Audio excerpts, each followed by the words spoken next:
యేసుక్రీస్తు వారి నామమున అందరికీ వందనం తెలియజేస్తున్నాను. అందరూ బాగున్నారా? అందరూ ఆరోగ్యంగా సంతోషంగా ఉండాలని ప్రతిరోజు మీ కొరకు ప్రార్థన చేస్తున్నాను. 2025 సంవత్సరం నవంబర్ నెల 8వ తారీఖున తండ్రిన దేవుడు పరిశుద్ధ గ్రంథం నుండి ఈరోజు మన కొరకు వాగ్దానమును పంపినారు. అదేవనగా మార్కు సువార్త 14వ అధ్యాయము 38వ వచనంలో ఇలా వ్రాయబడింది: మీరు శోధనలో ప్రవేశించుకుంటున్నట్లు మెలకువగా నుండి ప్రార్థన చేయుడి. అవును, తండ్రిన దేవుడు సోమర్తనముగా ఉండి ప్రార్థనకు దూరం అవ్వకూడదని వాక్య రూపంలో తెలియజేస్తున్నారు.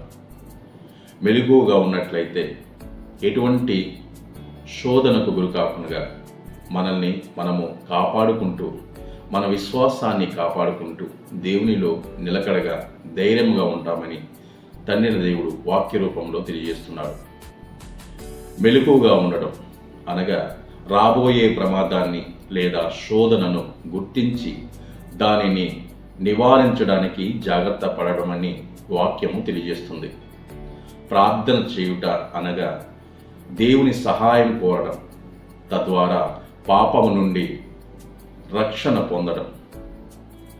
శోధన అనగా పాపం వైపు మళ్లించే నైతిక పరీక్షలకు గురి చేసే పరిస్థితులు. ఆత్మసిద్ధమే కానీ శరీరము బలహీనము, అంటే మనసులో మంచి చేయాలనే ఉద్దేశము ఉన్నట్టుంటే శరీరం బలహీనత వల్ల పాపములో పడిపోయే అవకాశం ఉందని వాక్యము తెలియజేస్తుంది. ఈ వాక్యము విశ్వాసులకు బలహీనమైన శరీరాన్ని జయించి శోధనలో నుండి రక్షణ పొందడానికి నిరంతరము మెలకువగా ఉండి ప్రార్థన చేయమని వాక్యము తెలియజేస్తుంది.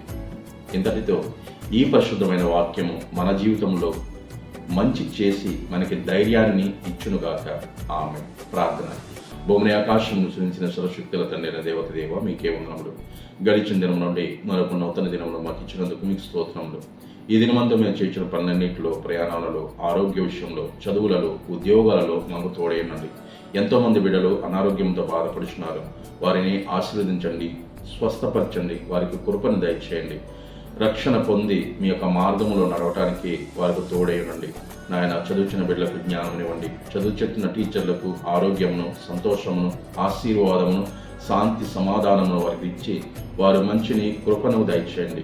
వారు అనేక చోట్లకు ప్రయాణం చేసిన నా సోదరులు, నా సోదరిమణులు చేరవలసిన గమ్యస్థానానికి చేర్చండి. ఆరోగ్యవంతులుగా ఉండి వారు చేరిన గమ్యస్థానానికి చేర్చిన తర్వాత వారు మేము స్తుతించడానికి, సాక్షులుగా నిలబడడానికి, గొప్ప సాక్ష్యమును వారు చెప్పుకోవడానికి వారికి తోడైనండి.